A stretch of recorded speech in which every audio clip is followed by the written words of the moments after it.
తృప్తితో ఉన్న ఎర్రబెల్లి పార్టీని వీడతారు అన్న ప్రచారం జోరుగా సాగుతోంది. ఇంతకీ ఎర్రబెల్లి దారెటు? ఆయన ఏం చేయబోతున్నారు? పార్టీని మారతారా?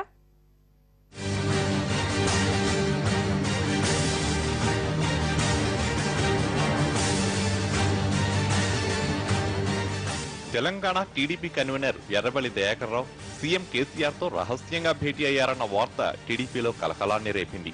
అర్ధరాత్రి గన్మెన్లు కూడా లేకుండా ఒంటరిగా క్యాంప్ ఆఫీస్ కు వెళ్లి సీఎంతో దాదాపు 2 గంటల పాటు చర్చలు జరిపారని ప్రచారం సాగుతోంది. ఈ వార్తలను ఖండించిన ఎర్రబెల్లి పార్టీని మారే ఆలోచన లేదన్నారు. నా ఫోటో అంటే అది నేను కలిసిన నేను ఫంక్షన్ ఉన్నా, నేను అందరు చూసిన ఫంక్షన్ లో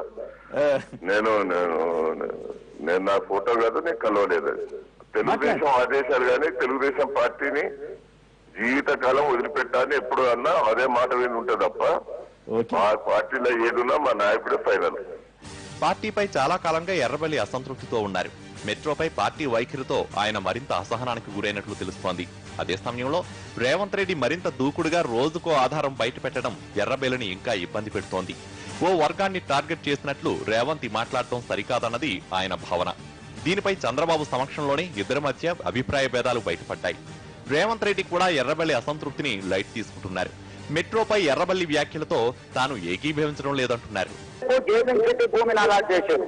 అవును, గేమింగ్ సిటీని తీసుకొచ్చి మెట్రో కేటాయించిన భూమి మీద పడేసిండ్రు. మెట్రోని తీసుకెళ్లి ఇంకో దగ్గర పడేసిండ్రు. ఇవన్నీ ఒకటే నోట్ ఫైల్ లో అప్రూవల్ అయింది ముఖ్యమంత్రి గారి ద్వారా. నన్ను దయాకర్ అన్న మందలిస్తున్నా అని చెప్పేది కానీ దయాకర్ అన్న నేను ఆయనను మందలిచ్చేది కానీ చెప్పకపోయి ఉండొచ్చు. కాబట్టి మేమిద్దరము సహచరులు మాత్రమే. మేమిద్దరం ఎవరి కింద ఎవరం జీతగాళ్ళం కాదు. మేము తెలుగుదేశం పార్టీలో చంద్రబాబు నాయుడు గారి నాయకత్వంలో మేమిద్దరం పనిచేస్తున్నాము. ఎన్నికల తర్వాత ఎర్రబెల్లి పెద్దగా టీఆర్ఎస్ ప్రభుత్వంపై విమర్శలు చేయలేదు. అయితే రేవంత్ రెడ్డి మాత్రం విమర్శనాస్త్రాలు సంధిస్తూనే ఉన్నారు.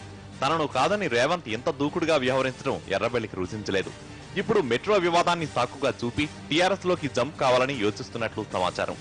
ఎర్రబెల్లి టీఆర్ఎస్ లో చేరుతారనే వార్తలు ఎన్నికలకు ముందే వచ్చాయి.